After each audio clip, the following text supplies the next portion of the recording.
singers are frustrated, they're ashamed, they feel like failures, they are receiving outdated information, they are following a path that might not fit them. And this theme just kept coming out and coming out and coming out and coming out. And to be honest, the reason I became a career coach was it's going to sound terrible, but I got so many texts and emails from people being like, "Can I take you to lunch and pick your brain?" Like so many that I eventually was like, I need to monetize this because how many coffees can I have? You know? And so I started doing that, and it was a really slow start, but I really loved it. And I loved, being able to convince people that there's not one way to do any of this. And yeah, and then that has grown, and I started writing articles and giving lectures and master classes, and even lately residencies about many paths and entrepreneurship and letting go of shame and shoulds, which is a big thing that I talk about. And that is there. I left things out. I guess the only other thing to put in is that between the period of 2010 and now, between the last decade, I shifted my focus away from opera. Not that I don't do opera, I usually sing about 2 roles a year or so. But I shifted my focus away from opera and towards concert work and oratorio, which has been really great and like the perfect fit for me because I really love the music. And uh, I only have to show up 3 times, and the pay is better than opera, and I get to sing with orchestra, and I don't have to memorize it. So that is a very long list of reasons why I love it. So, I mean, this brings me to my first favorite phrases that I don't know if you coined this, but you were definitely the first person I heard utilizing this I phrase did. frequently. The opera or die. And so, Yeah. one of the things that I'm a big fan of in discussing with our audience is the fact that those outside of the field aren't really aware of the differences in terms of pay scale for opera, for concert work, for all of these different things. And the phrase opera or die is really, I'm guessing, tied into that initial time at BU when you were making an evaluation choice. So, can you Right. speak to that phrase and what it means to you? Yeah, I mean, opera or die is was originally coined. I originally coined it to sort of refer to people, singers who they cannot see themselves doing anything but opera, and it's the only thing they are willing to pursue. That is like it's literally opera or die, opera or bust. And it has sort of evolved to also mean like, you know, the institutions, particularly in academia, which is, sort of padded by the young artist program world, the institutions want us to be opera or die. That is what's prescribed. And it doesn't really make a lot of sense because there are a million zillion ways to be a professional singer or have a professional singing career as part of what you do. Um, but it's untenable as far as the statistics, which we'll get into. And there are people where it's like, if I cannot sing opera, it has to be, I have to be in a costume, it has to be a role, there has to be the acting component, it has to be that. And it sometimes being hashtag opera or die is a good thing because they push, push, push, push. That's what they want so badly that it works out. They'll do anything to sing opera. But a lot of times the opera or die mindset results in, oh, I didn't make it in opera, I fail, the end. And that is what I hate.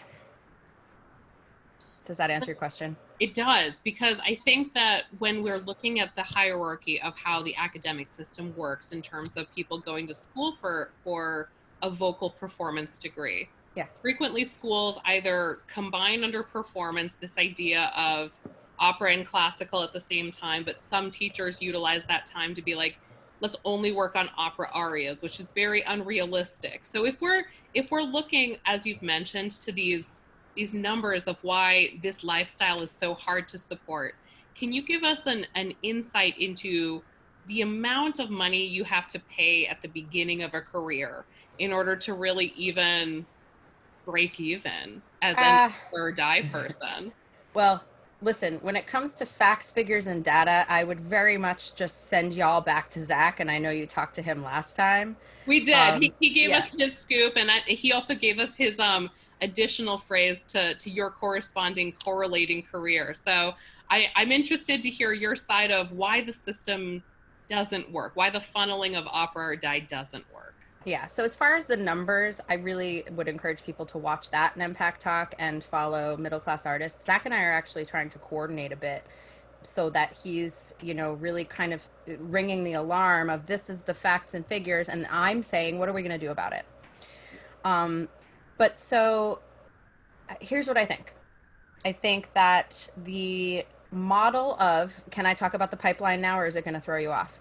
No, So, no, okay. this is all Talk involved. freely. It's all about you. Thank you. Yeah. Can you hear me, by the way? Yes, I can hear now you we now. can hear you. Oh my goodness, you can hear me and you can Yes. see me? Yes. Yes. Hooray! Hooray! Yay.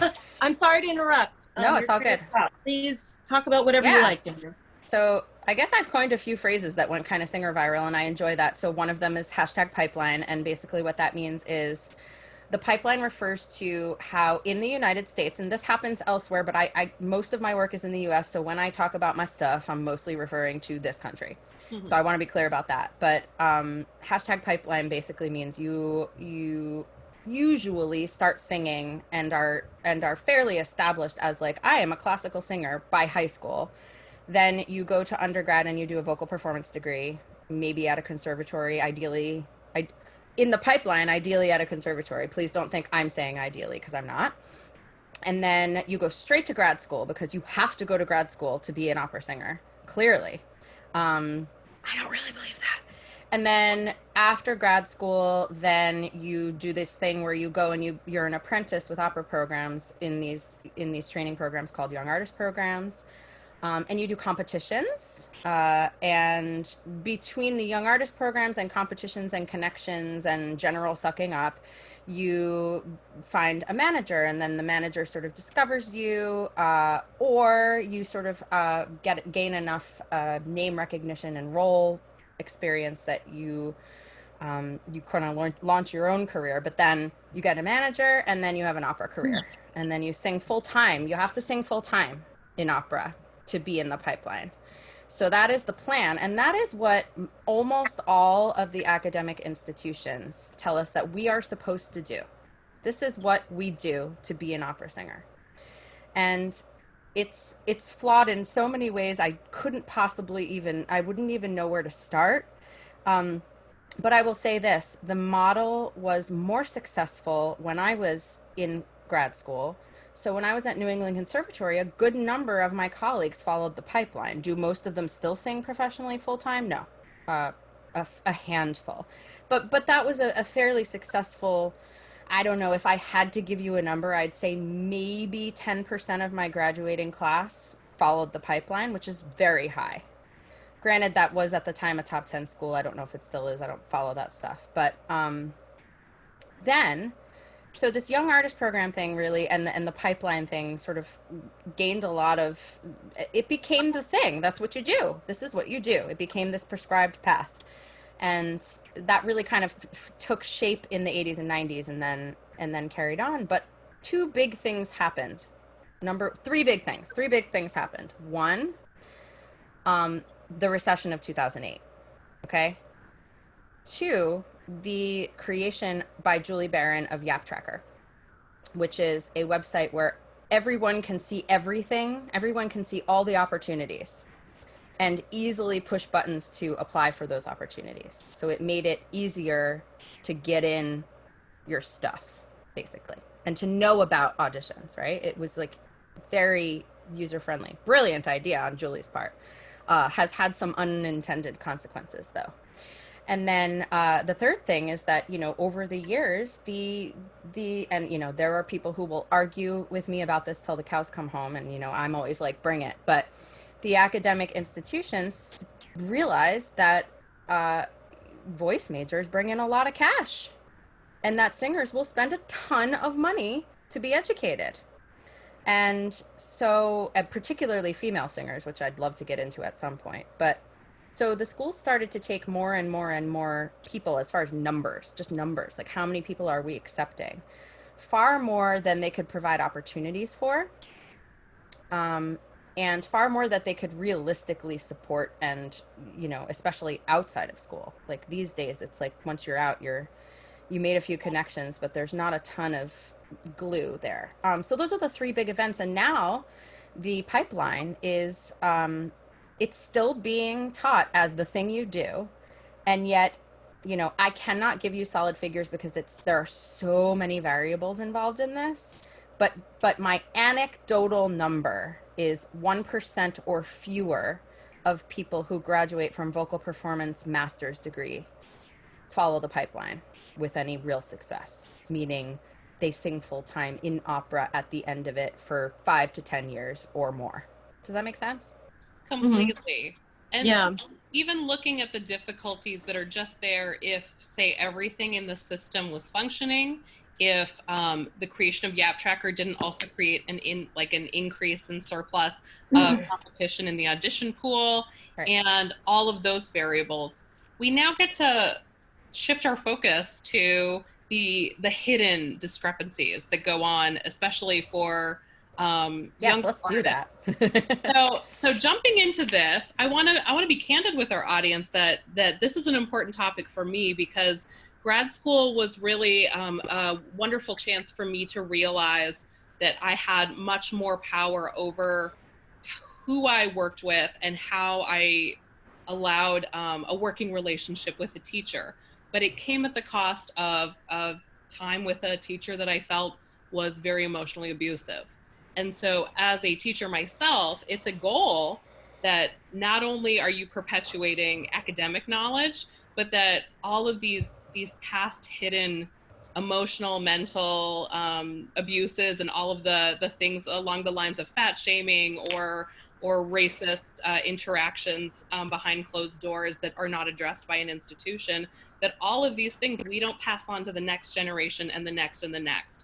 So before we launch into horror stories of our own, things that we've heard happen to other Anonymous people, horror stories. but I think that the creation for the empowered musician is so much a needed salve for that kind of trauma that so many of us have experienced in different capacities in the field, as it also gives back to the musician, just from my involvement in being in this Facebook group and knowing that it's launching into a website that I wish to share with our audience, this chance for singers to really take a larger control over the path of their own career, their individual path, and also how they refuse to be treated in the Absolutely. industry. And that's really what the empowerment is all about. It's about empowering yourself to be treated right, empowering yourself to make your own choices about how you want your career to look, and empowering others.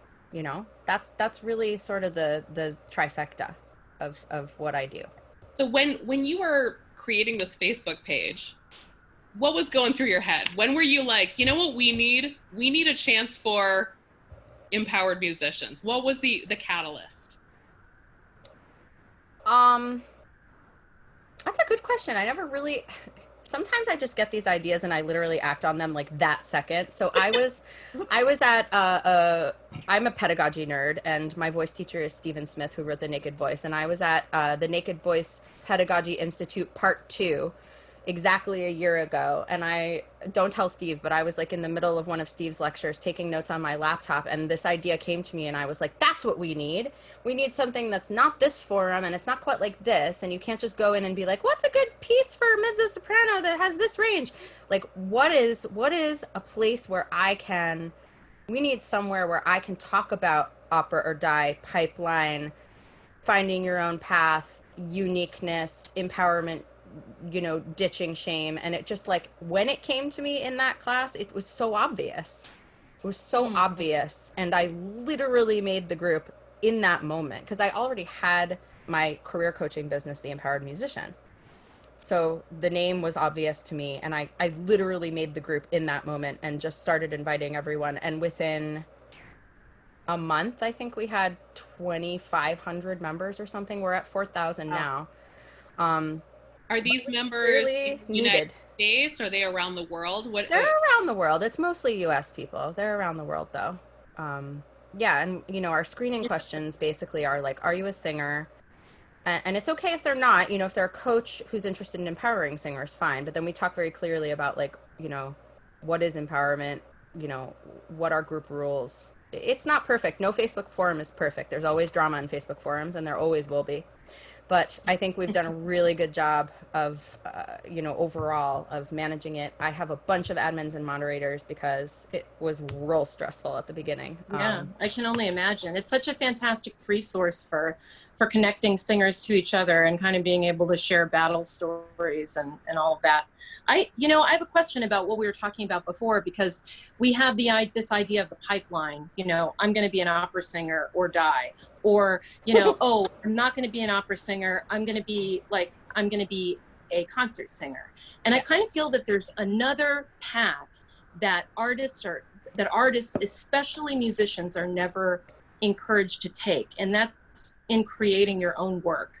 Absolutely. And are there any resources that are open to helping people get started when it comes to kind of maybe creating their own kind of project, or finding opportunities for themselves to, I want to do Ravel's, chanson de Monégasque. Like, I know a bunch of people and I'm going to produce this, and this is how it's going to happen.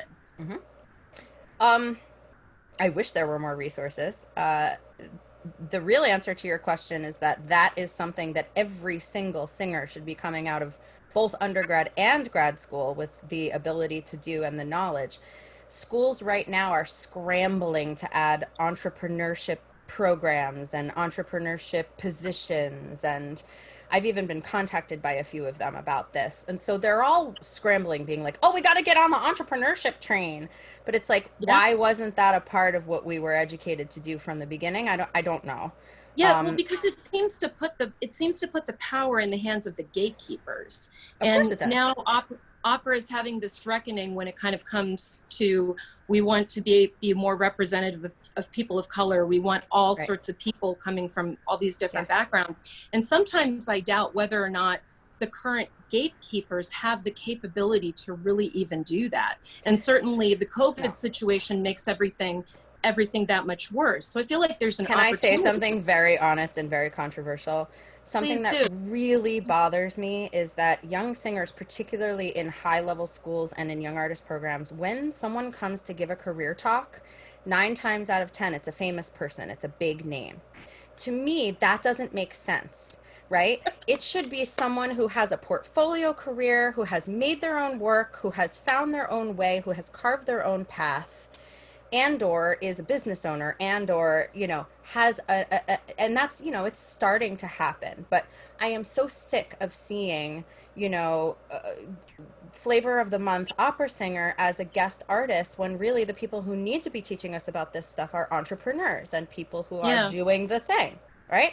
Yeah. So it doesn't make sense, but at the same time, it would crumble their whole world, their whole bubble, if they didn't do that. So it's really complicated. But as far as resources, Empowered Singers Group and me, number one, and in some cases, you should check with the schools that you've graduated from. Like, I could go to New England Conservatory and go in and have a coaching with the entrepreneurship office, as far as I know, which is really cool. And I know that I teach at the Laundry School of Music of Bard College, and we have career coaching as part of the curriculum, which is as it should be. And so, alumni will have those resources as well. But there aren't a lot of resources, honestly, for what you're saying. And I know we need to talk about toxic stuff. So yeah, I know. Alex is like, ah!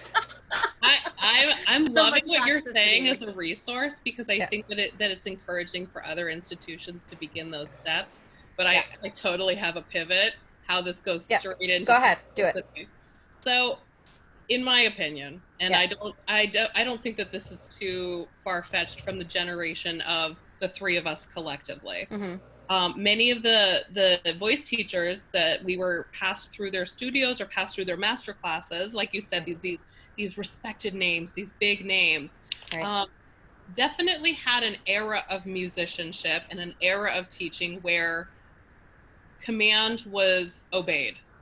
Yes. And I think that's where so much of why the system is currently, like, the pipeline is currently crumbling, is we have a lot of things in that my studio is like a collective. We don't talk about things outside of the studio, overstepping of boundaries.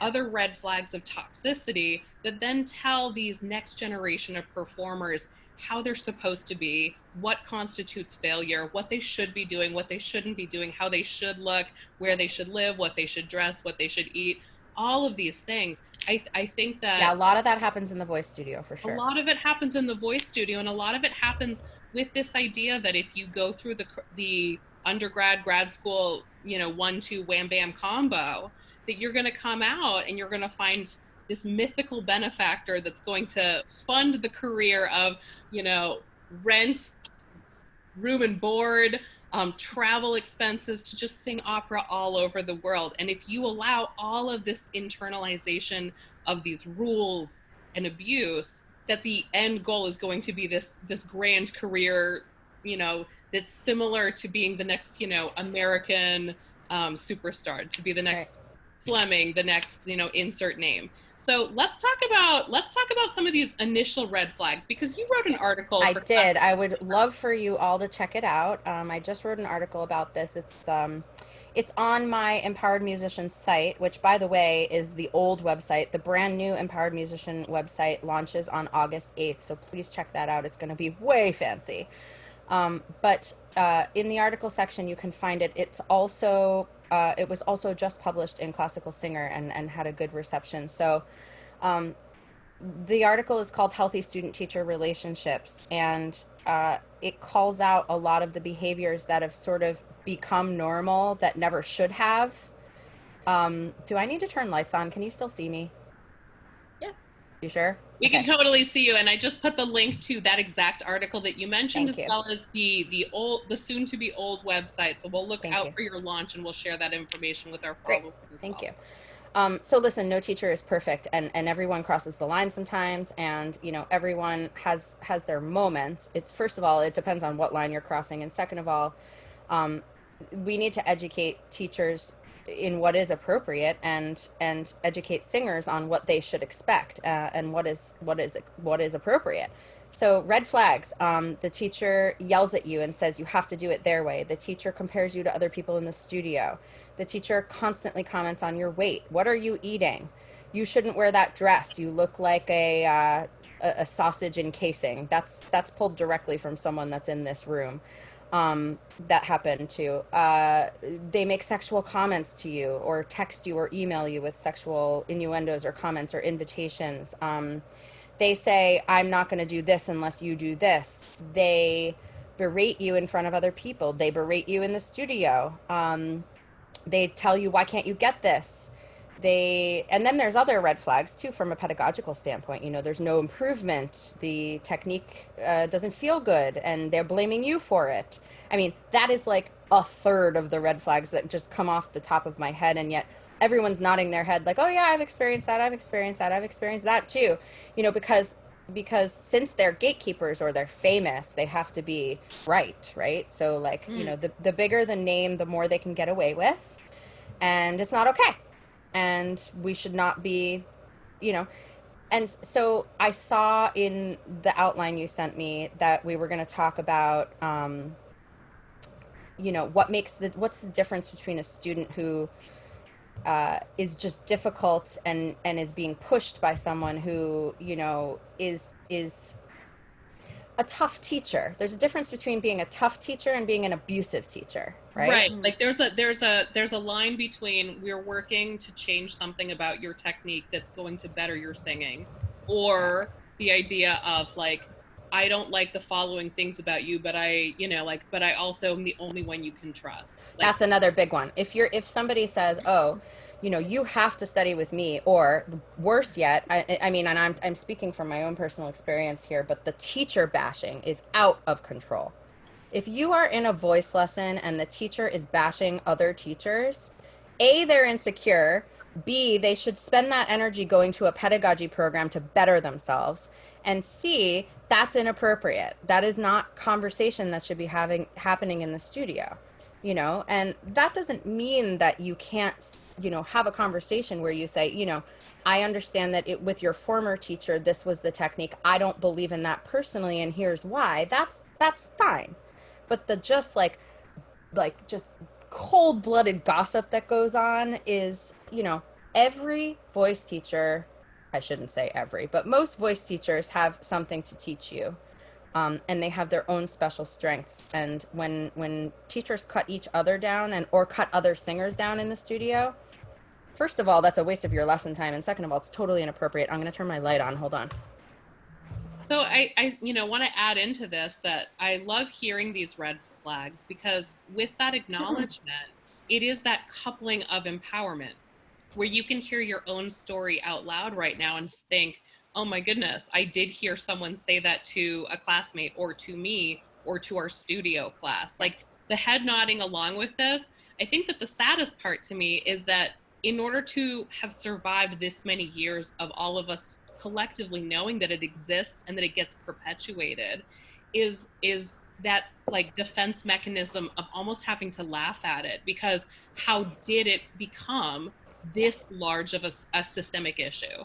And I'm very deeply entrenched in the current pedagogy world. Like, I follow all the latest science. I follow all the big pedagogues. I'm really interested in the mechanics of the voice. I read a lot of books, and the good news is that the voice teaching community has had enough and is saying, this is what's appropriate and what's not. It's not catching fire everywhere, but it is the next generation of voice teachers are way more aware of what the line is and how not to cross it. But You personally, oh, sorry, continue. no, go ahead, Heather. Oh, I was going to say, what advice would you have for, let's say, a student who's getting abusive treatment from their teacher, and their teacher is a very well-respected, very, might even be a famous, well-respected singer?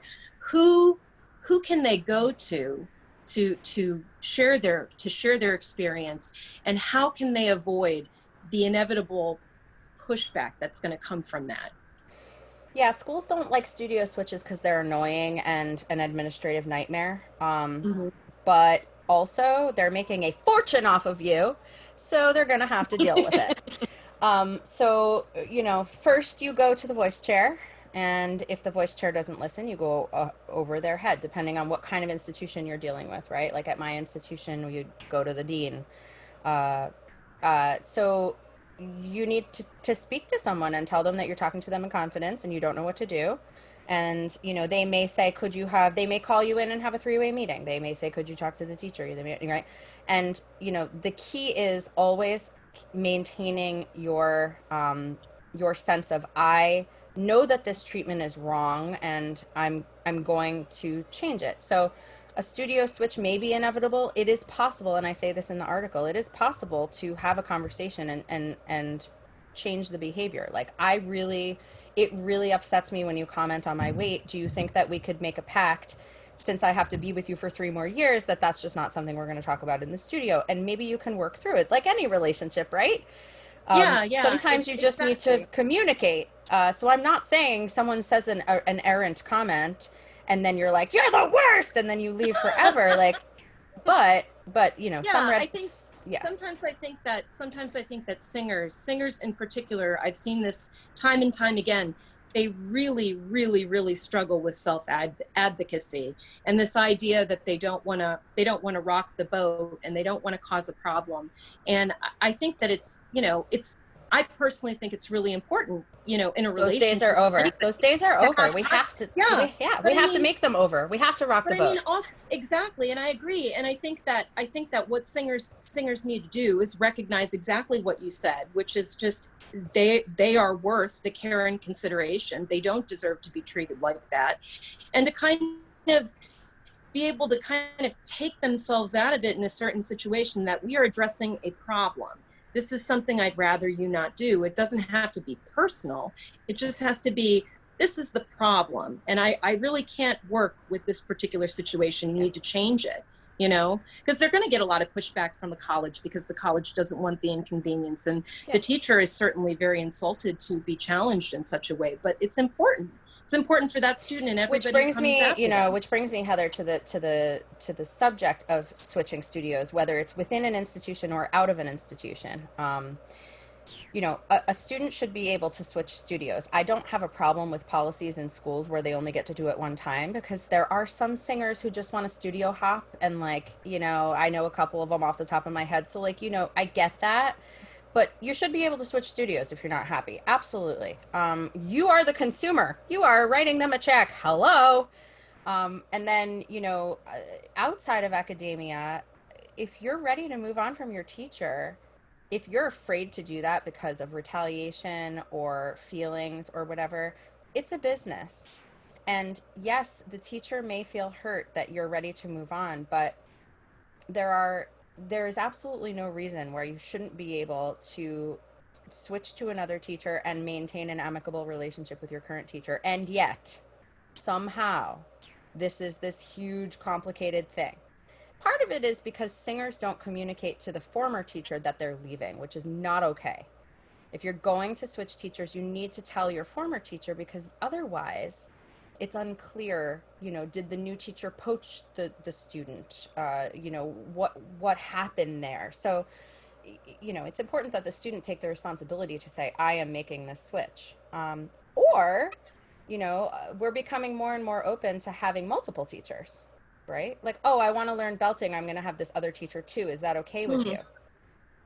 Or, hey, I really like Baroque music, and this teacher specializes in this, this, and this.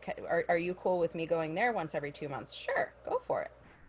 I would never tell you not to. Absolutely.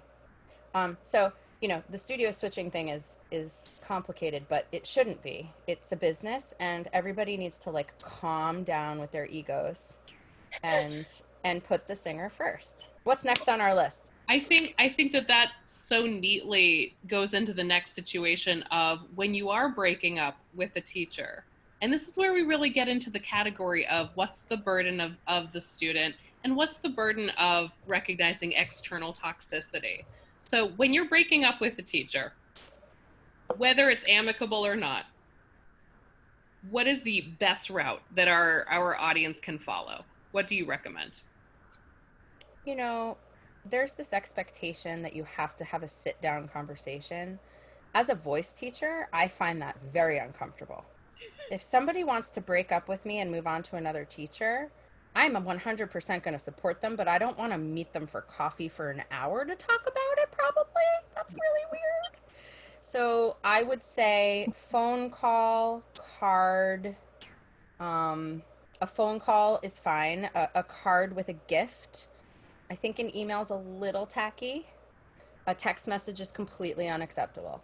Mm-hmm. That's my And feeling. Twitter neither. Not so much with the Twitter, no. Yeah, it's weird how some top places thought that was appropriate, but I think just on the Really ground weird. floor level, we're Really all weird. that tweeting a breakup it's a dicey Yeah. choice. The two teachers that I left before my current teacher, I did a giant card that was like filled with writing on both sides, and a like luxury gift to their front door. That was my methodology. But I think everybody has to determine what they're comfortable with. I do love though that you've referenced that we're going into a new age of pedagogy and the Yeah. respect for other pedagogues, the Yeah. respect that specialists do exist. So, can you speak to what would an appropriate pairing be? So you kind of already did that, and what would an inappropriate pairing of teachers be, just for clarity purposes? Mm, I mean, it's hard to say. Like within academia, if I felt like I just wasn't getting anywhere with a student, and this has happened, then I'll say, why don't you take a couple lessons with so and so and see what she thinks about this particular issue, because my methodology is not solving it. And that might result in the student leaving me for that teacher, and I'm okay with that because I want them to fix the issue, Right. right? So, that would be more like a parallel, like that's someone who's doing the exact same thing as me, and I'm sending them to them anyway because my ego is less important than the singer's progress. And then there's, I guess, an inappropriate pairing. First of all, it's always inappropriate to have two teachers without both teachers knowing. That's always inappropriate. It's fine to have a lesson, two lessons, maybe three, as you feel out a new person. That's fine. Hmm. Beyond 3 lessons, you're basically taking with 2 people, and then they need to know about it. And, hopefully they'll be fine with it. I have probably 6 students out of 60 that have dual teachers. I have a couple that even have 3 teachers, one for musical theater, one for, Baroque, whatever. So more appropriate pairings would be specializations. Like, I do not teach belting. I just don't. I don't have any interest in teaching belting. I love belting. I love listening to it. I wish I could do it. It is not my thing. So if you want a belt, you're gonna have to go find a belting teacher. And I have a whole list for you. So I hope that answers your question ish. That does. And because I think it's helpful that we've mentioned all these red flags of if somebody says, like, you should burn that dress, you look dumpy and fat in it, quoting my old voice teacher. You should learn how to speak English better. Same person. Racist, inappropriate, Racist, probably, inappropriate. possibly even a fireable offense to say that. Exactly. And a lot of the network that I've reached out to prior to this to share potential toxic stories for us to discuss now yield a lot of things that on paper, I think collectively, if you read it out loud, you're like, well, how the heck did an institution allow this? Because a lot of these people did go and talk to somebody inside an institution. So at this point, I want to share a couple of these stories. I'm respecting 100% anonymity of the people that submitted them, so I will not be naming teachers' names or institution names, but they are general enough that they did occur in multiple people's narratives, which Okay. I think is the saddest part, is that when I asked for people to send in their stories, that I was inundated with stories within 30 minutes, meaning there's a big old, like, I mean, you should try being a career coach. I have to keep myself from crying at least once a day. I So, believe it. I believe it. So our first story is from an instrumentalist, and we need to know that this is systemic in being a, training as a vocalist, but it's not exclusive to that. It does occur in the design world, in the instrumental world. So this one person has said that their undergraduate teacher would come and hang out in the dorms, bring them to concerts off campus, which seemed cool. Ask them to come to concerts near their house in a different state. And then one weekend, this person realized they couldn't go to this collective event that they thought they were intended to.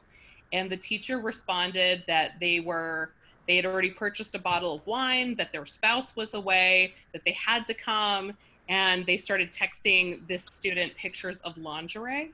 And then at the next lesson, started screaming at them in the hallway in front of other students and teachers. And yet, when reported through the channels of, like, your semester end evaluation of lessons, that the school did not remove the teacher or discipline them. Yeah. And that after a few years, the teacher very quietly was removed from the roster. But it took a lot of time. Yeah. So when we look at a story like this, Mhm. Where is the failure that needs to be addressed, and in what order? Because I'm seeing a couple of systemic issues. Yes. Yeah, let's Yes. like each point where somebody failed. Okay. So systemic issue number 1, the singer or the instrumentalist, the student, because of our system set up in general of gatekeepers and famous people and important people, they're so important. Because of that, there is this person did not feel that they had a right to complain. They thought it was probably their fault. They must be leading them on. So that's systemic issue number 1. Plus, there could be their own insecurities and self-doubt at play there, right? And then I would guess, failure 2 is that this person felt empowered and emboldened to act this way, which means that they were getting way too much power and leeway within their institution and within their lives, which again happens with very important people. And then, I think next, and I notice how I'm not going to blame the student. Yeah. Why did you let this go on for so long? Why didn't you X, Y, or Z? That's not part of this conversation. No. That's not part of this conversation. There's a reason why it got to the point that it got to, right? We don't blame the victim. That we don't do that. It's 2020, right? We know better at this point. And you know, if you don't agree with that statement, then you need to take a look at yourself and your beliefs, probably. But so let's say I don't know who they reported to. You know, sometimes going to the chair of the department or, you know, the head of music is not enough. If you are not heard, you need to march your ass into human relations. Go directly to HR. Do not pass go. Do not collect $200. Directly to HR. Get your story in writing. Have it, you know, in your emails. Have proof that you've sent this stuff. Even if you spoke to someone in person, send them the same information in an email. CC all the people that you want to have accountable for knowing the story. If you have gone through every channel of reporting within an institution or, you know, let's say an opera company or whatever, and you're still not being heard, that is when you essentially take to the press, right? That is at that point when you say, hey, world, this is not being solved. Here's what's going on. And then it's up to you what channels you want to do that through. But at that point, I do think it's appropriate. If you've given it a considerable amount of time and you are 100% not being heard and there's 100% no actionable item, then you make some noise. I love it. And I'm in full agreement. And Heather, I don't want to speak for you, but I would imagine you are too, that in no Oh yeah. way is someone who's Yeah. 18, 19, 20, 21 responsible for the weight of a faculty member's marriage. No. In no way is it appropriate for pictures of lingerie to be texted. No. And the cool thing, you know, like that I think our audience also needs to know is even if someone deletes texts, guess what? It's retrievable.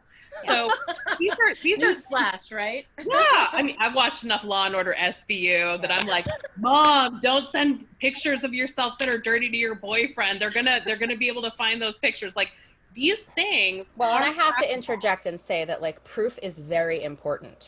So exactly. anything that happens, anything, even if you're not sure you're going to do anything about it, screenshot, save, screenshot, save. Yeah. Send it to your best friend just in case you lose it. So, and that's one of the things that people do look into is, did you confide in someone at the time when this occurred?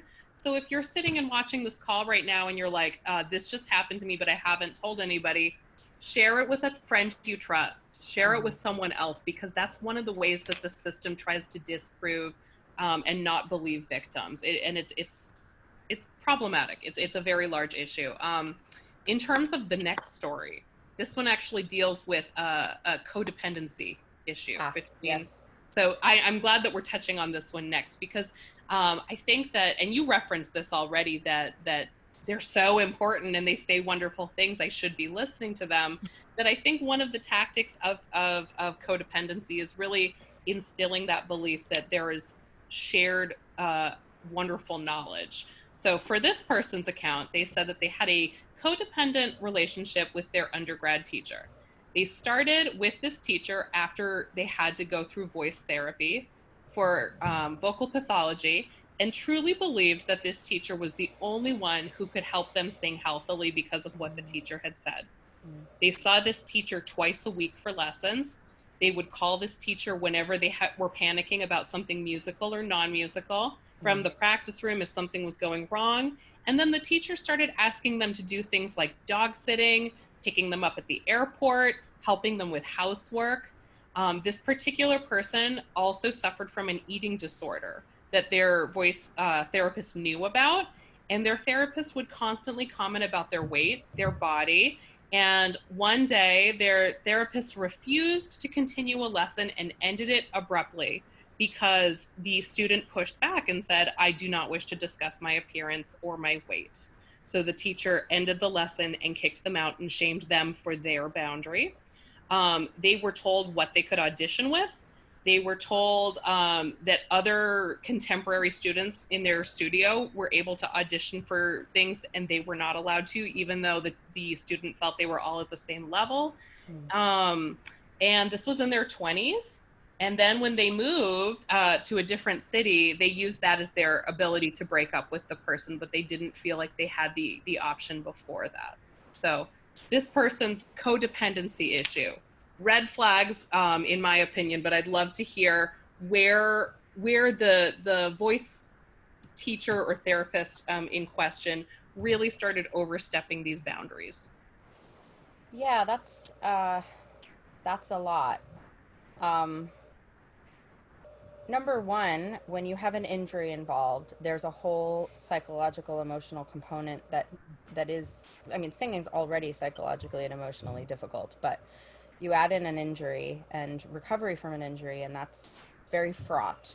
And so, when you have someone who tells you they can rehab you, you know, you need them because you couldn't possibly figure it out any other way. Which, you know, I'll go on record and say, like, you can find wonderful SLPs, vocologists, vocal therapists in any metropolitan area. Even, you know, get referrals. So you should never, just like any situation, you should never feel trapped with someone. Um, and the cool thing is too, you know, like sidebar, that today's pedagogues are really learning a lot more of that stuff. Like we know more now about how to help with pathologies than previously. And it's almost, dare I say, an expectation. So not that we're trying to replace SLPs or that we are vocologists, because we are not, but you know, we know some basics that are helpful. But so there was that need to make sure they didn't get hurt again, which I think probably started the whole thing.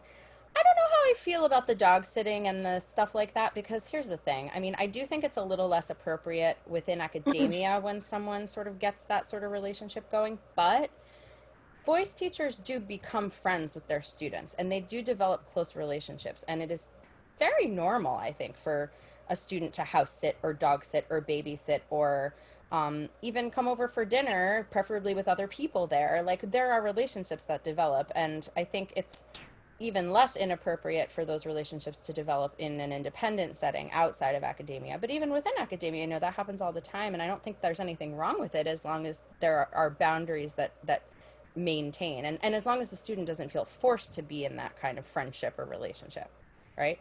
If the student is like, oh, my teacher's asking me to do this and I really don't want to, then they shouldn't. And then as far as, you know, the weight stuff and the eating stuff and the berating, those are all red flags that check my box of, first we're going to have a conversation about it, and then we're going to try to address it and alter it, and then if that doesn't work, I'm going to get the F out of here. So I guess in that order is my reaction. But the what bothers me the most is that this person felt scared to leave. That's what bothers me the most, because you know, you are the consumer, and you are like, would you keep an OBGYN or a primary care doctor that like made you uncomfortable or crossed boundaries? Would you keep a chiropractor or a massage therapist that did this stuff? Like, we're a service provider, so that's not appropriate.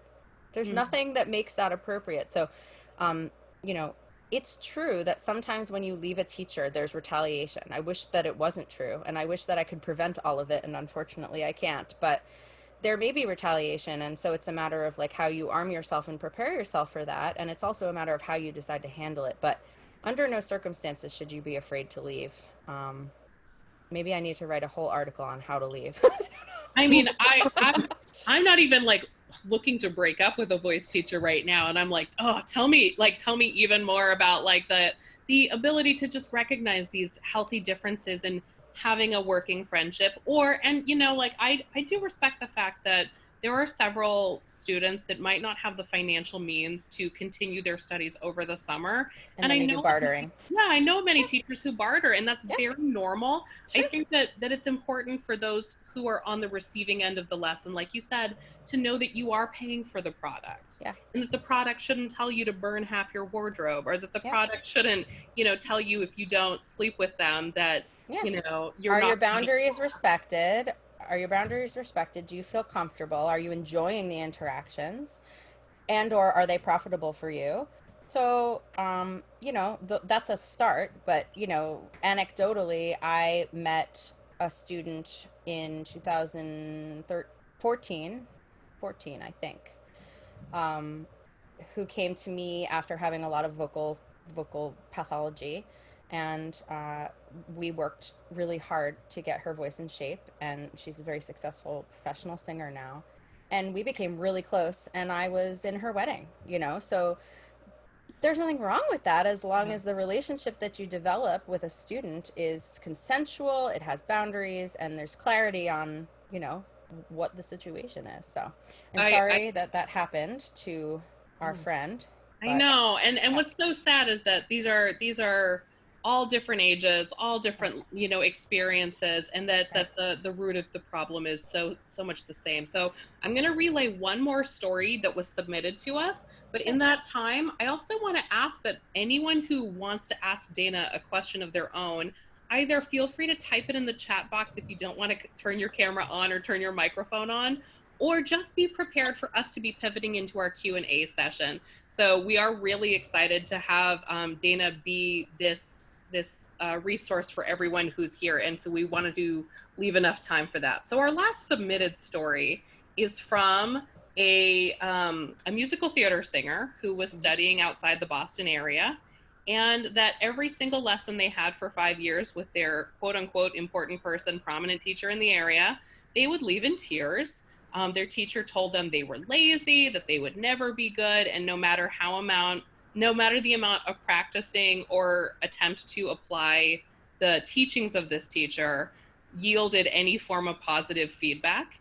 And then this same teacher told a different student in their studio that he refused to teach certain things he knew, certain tricks of the trade to this particular singer because they would be up for the same roles in the greater Boston theater scene, and he didn't want his student taking his work, so to Yeah, speak. so that's an example of pitting studio members against each other, Mm-hmm. which is in my list of red flags in the article. By the way, that's at the end of the article. There's literally a checklist. You can go through and be like, oh, I'm in an unhealthy relationship. I should look into that. So, um, so, you know, I like lists, and I thought I'd put one in there. So that goes into the pitting studio members against each other. And yeah, that is the kind of thing where it's a huge red flag, and the emotional and mental abuse of you'll never be good enough, why are you so lazy, what's wrong with you,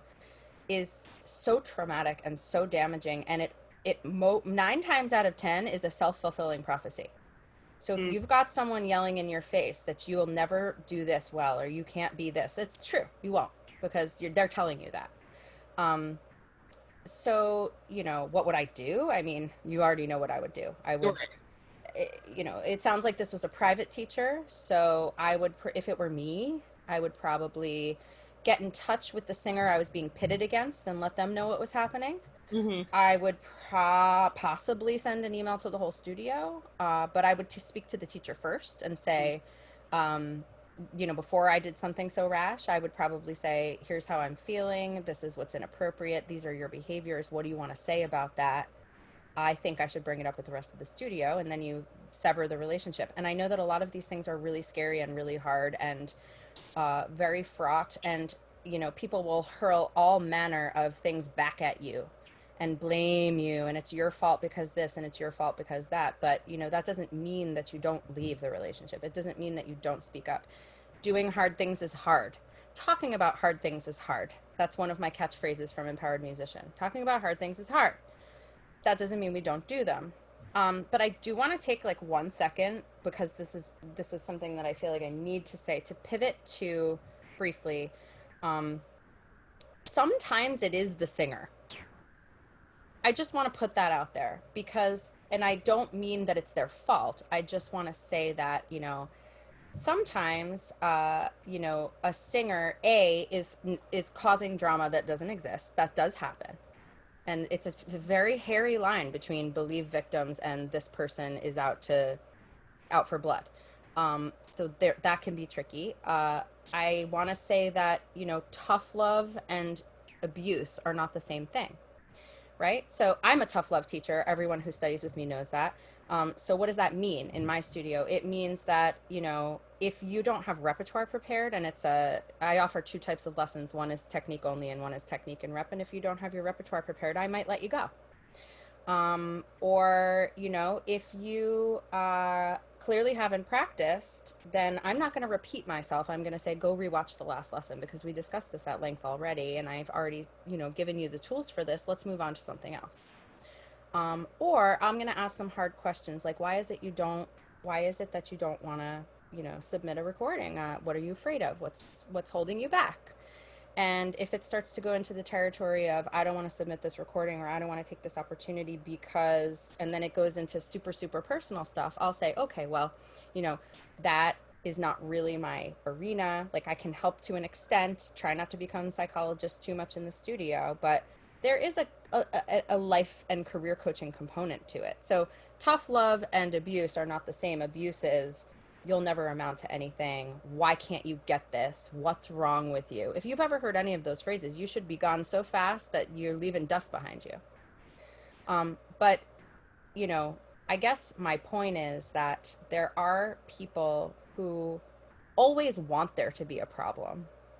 And sometimes there isn't. Sometimes there isn't. A lot of times there are. But I think my point is that self-reflection is also important. Like, have I communicated clearly to this person? A lesson that a lot of us have learned the hard way is, did I make my complaint known before I went public? Is a big one. You really need to be careful not to go public. I actually learned a very hard lesson about this myself, um, within the last year. So I speak from my own mistakes and my own experience. And you need to let people make a statement, let people know your issue before you go and smear. Um, Unless we're dealing with sexual harassment, racism within an institution, I mean, there are certain things where you go straight to the top. But if it's like a communication issue, or a, please stop talking about my weight, or please don't pit me against my studio members, then those are conversations that you would want to call out the behavior first before you go. Thank you for also that clarification too on just healthy examples of when you're facing, like, we're working on changing your technique. I'm not telling you you're a terrible person. I'm not telling you you're going to be a failure. But and this is something actually I do with my first years is we have a morning like minute or two. I'm like, your way of singing up until this point, clearly you recognized in yourself and others recognized outside of you that there is something so wonderful and special that we want to continue to evolve and grow. But it doesn't mean that changing from it to a different way of producing sound and any of those things means that you were bad before. So I love the clarification. Now I see that Elena Glassman has turned on their camera. I also want to invite anyone else who wants to ask a question, potentially like from their video, to go and feel free to turn on your camera or type it in the chat box. And we're going to open up our Q&A session. Ooh, I'm seeing more faces appear. All right, have at it, Elena. So I am not a professional singer.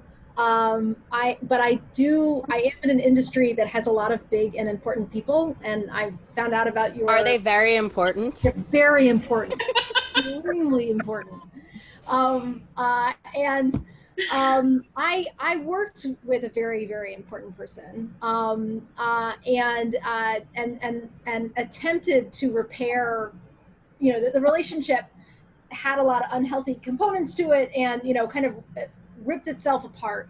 And it was extremely scary to know that a relationship with a very big important person was unsalvageable, right?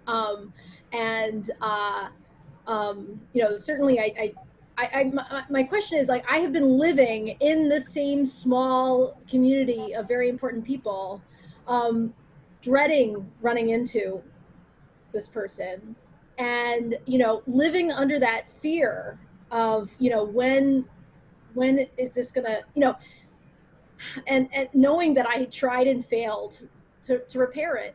How do you advise people, if they say leave their teacher and it wasn't, it didn't go well, right? Well, I think that you're bringing up such, thank you, like, really couldn't have asked for a better question right now. it sounds like there's two components to that. One, very important people have very important connections. So when you sever a tie, you do risk losing those connections. And that's frustrating. I think as we work to change our industry and change our world, that will become less the case. But it is a fact that when you sever a relationship, you may have a consequence that comes with that. Maybe there's a way, maybe there are ways to make it as amicable as possible so you don't lose the connection, and maybe there aren't. And that doesn't mean that you don't call out the bad behavior. But yeah, that's very tough. And I deal with that with students all the time and career coaching, clients. But regarding sort of having to see these people, um, I can speak from my own experience that as you can clearly see from the last hour, I talk about things very bluntly and am very forward and am very out there and outspoken about things. And there are plenty of people in the industry who do not like it and who make that clear. And I have to see those people all the time. So, and I'm not going to pretend like I'm just this ever confident human that doesn't get freaked out by that. I totally do. Sometimes I'll just say to my husband, like, oh, I really don't want to go to this thing because I know so-and-so is going to be there and she hates me and, oh, it's so awkward. And, they're, from a base level, number one, kill them with kindness. Hey, how are you? Great to see you. I need to go. Get out of there. Say hello, kill them with kindness, get out as fast as you can. That's a good tactic. Another is engage in some nice small talk. Give them a compliment right off the bat. Tell them something about the recent work they did that you really liked. Oh, I really loved reading about that thing. That sounded so great. Would you excuse me? So kill them with kindness. Be as civil as possible. And if you feel like this person is like publicly punishing you and we're absolutely ignoring you and refusing to talk to you and making things really awkward for you, to me, that would warrant an email or a phone call to try to clear the air. But at some point, you don't beat a dead horse and you just put it out of your mind and you do you and you act, as kindly as you can. And then you can go home and bitch to your people who are closest to you about how annoyed you are about it, But kill them with kindness, which I am not always successful at, but I do try. All right. Aurora? All right, so I don't know. I've been trying to think of how I can make this a question. I don't know if it's just the conversation topic or if I can try to formulate a question. But everything you've said is gold. What you've all said is wonderful. My only thing is that the problems that happen with this are with young singers. And even if you look at everybody here right now, I obviously don't know everyone, but I know some people, and we're all older, mature singers who've been through these situations and can commiserate at this point. But it's like, how do these young singers get this information? And I think you're doing everything that you need to do, like articles, we're putting it out there. Just the nature of the world at this time, I feel like young people are more aware of these things than we were when we were young. But I just still think, singing is such a vulnerable thing that, especially, it doesn't really matter if I talk from my experience. I'm talking about the future generation, but like people won't know that they're able to ask for these things. You go to an institution, you're really excited, you think you have promise, you got to believe in yourself, but you also want people to believe in you. And if that doesn't happen, you feel very alone. Yeah. And like, how can you self-advocate for yourself at that point? It's such a hard position. Yeah, don't unmute, just stay on here with me. By the way, Aurora is my student, so I feel like we can talk freely. Also, loving the hair. Thank you. So, first thing I want to say is a lot of what happens in academia is super toxic. That is news to no one. And a lot of the reason that they don't give us this information is because they don't want you to have it. Because then you get more squeaky wheels, difficult people who, God forbid, want to be treated with respect, who want their boundaries to be met. It makes their jobs harder. So sometimes there are absolutely exceptions to this, and I do think this is changing. But from in a large scale view, the gatekeeper institutions don't necessarily want you to talk about this stuff and that's why they bring in famous singer X to talk about their fancy opera career in the pipeline instead of me, right? Mhm. Because Yeah. they don't want me to tell the truth. Yeah. So what I always say is I wish that people would put me out of business. I want to see more of this happening, more of this advocacy, more of people making noise, more of people having difficult conversations. I don't mean I want you to go start a business as a career coach where you try to help people with their marketing, their materials. Nobody cares, but like, Yeah. you know, think about how can you change this industry? What can you do? Do you write well? Do you have a good relationship with a teacher who's a little older, who maybe, not to be ageist, but maybe someone who isn't as well versed in sort of, you know, the progress we've made and self-advocacy and, you know, the attention that's being brought to these issues, that you could talk to them about this stuff. So, you know, we have to work together to get the good word out, and Empowered Singers is starting to do that, but we only have 4,000 members, you know. And that's one of the biggest things, because like when I was young, and all of us probably going to school and doing that, I didn't know, I would not have found a resource like this to go and Zoom call in to talk about these issues. It's not non-existent. Like even just a round group that people are getting together, anything, and like you said, it's not at all part of the curriculum. So like young singers don't even know where to get this information. And I had so many conversations with friends who were also singers, you know, talking about studio issues and like, yeah, that's not right, and that sounds weird, you know, I would maybe do this other thing. But it just depends on the kind of person, because I've been very lucky. I've had very positive studio relationships, but I know so many people who have not. And singers are so diverse. We all have our own myriad of mental quirks.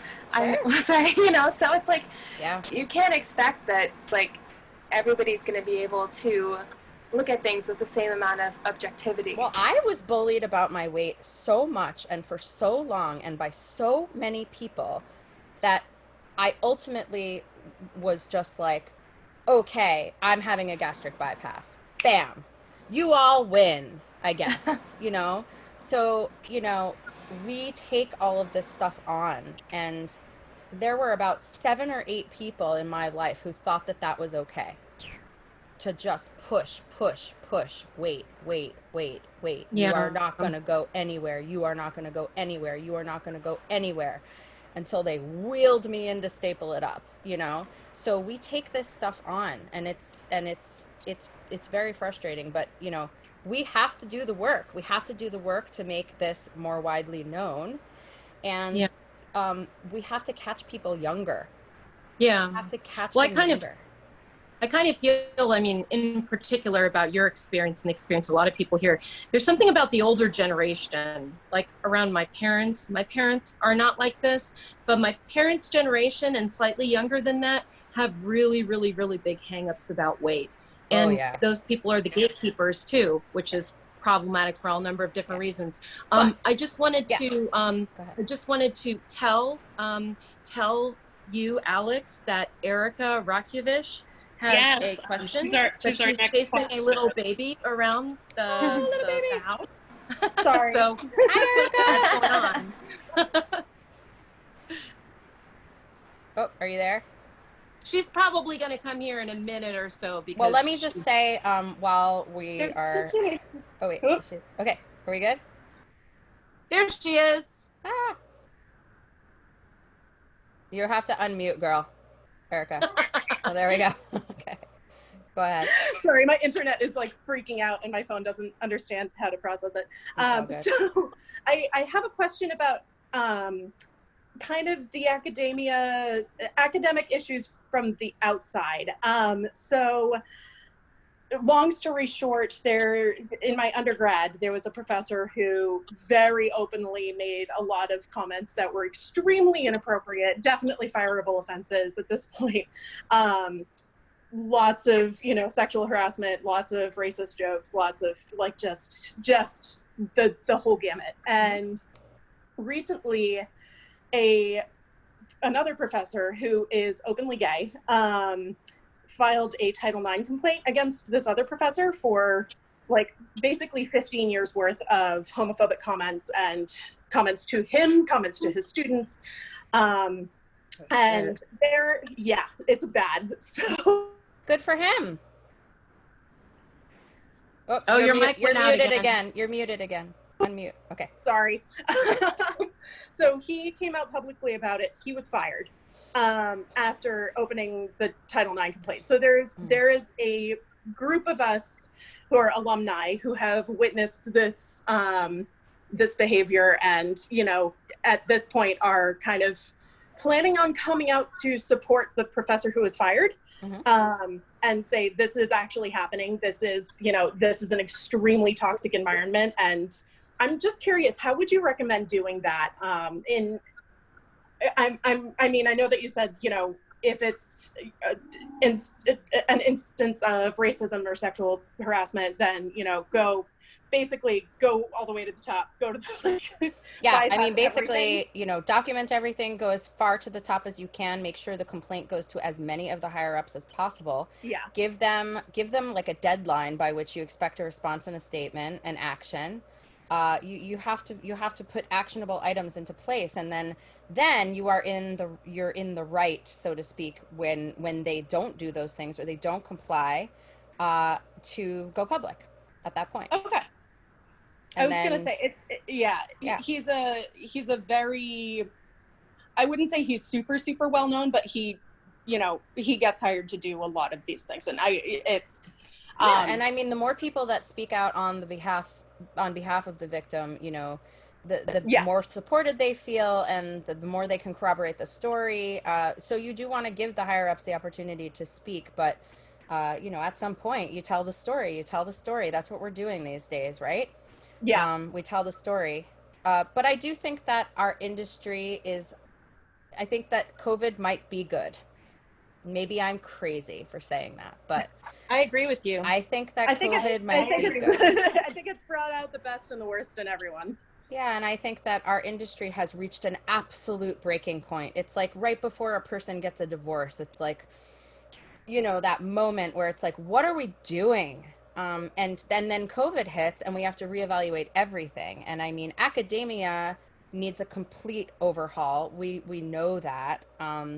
Nobody can agree about what that overhaul should look like, which makes it extremely complicated to become actionable. But we're hoping that with COVID, and I know you want to talk a little bit about what is post-COVID going to look like. We're hoping that this is the reset button, and that, maybe to Aurora's point, in the future academias of the world, in a better system, freshmen are sat down and it is described to them in detail what is acceptable and what is not. We go through that red flag checklist. We talk about self-advocacy. We talk about boundaries. Freshman year and in high school, right?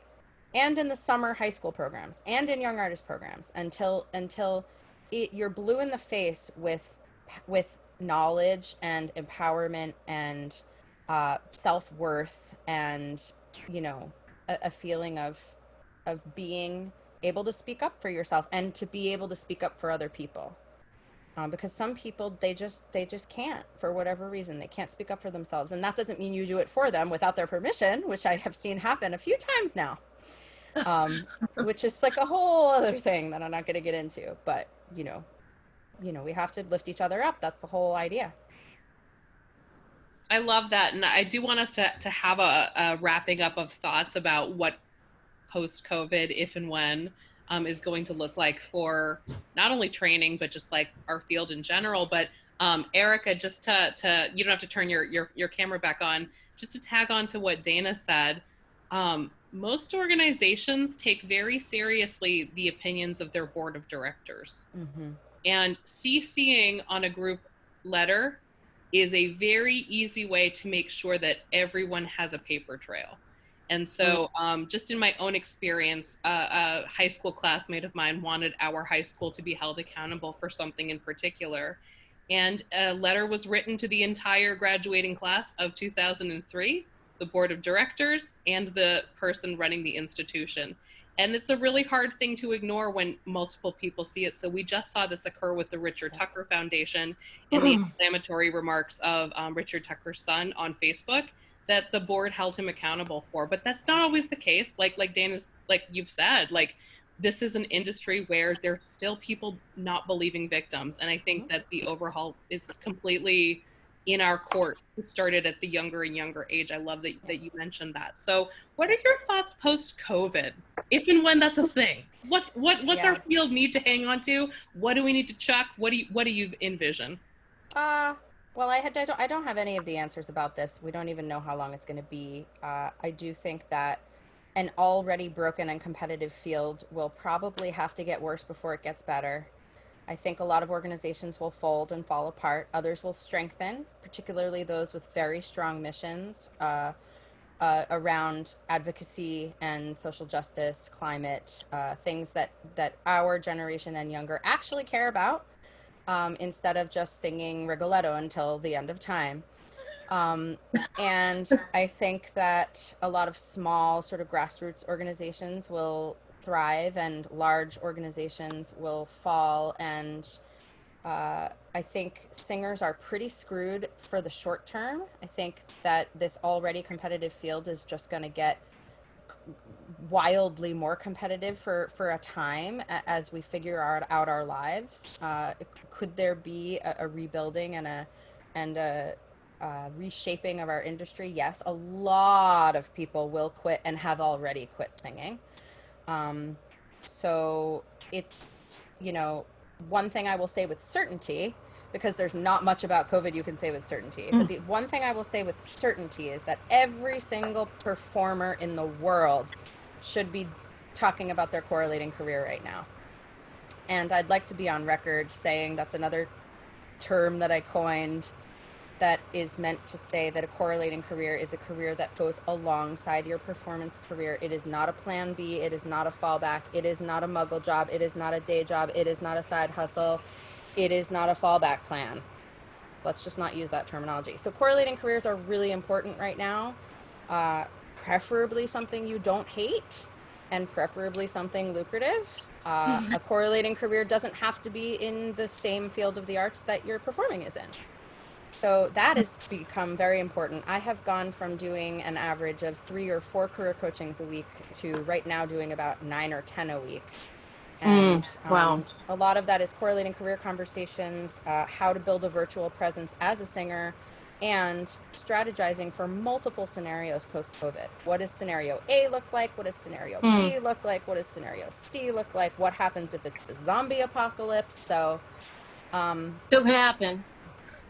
I don't have all the answers, but I can tell you that our industry will be forever changed. And I like to hope it's for the better. I don't think that eliminating gatekeepers forever is a thing. There will always be gatekeepers, but we can change the way we interact with people in positions of power forever. Yeah. If I could just, I know that we've got to wrap it up and everything, but there's a really fascinating article on the Empowered Musicians blog by this guy named Joshua Lohr.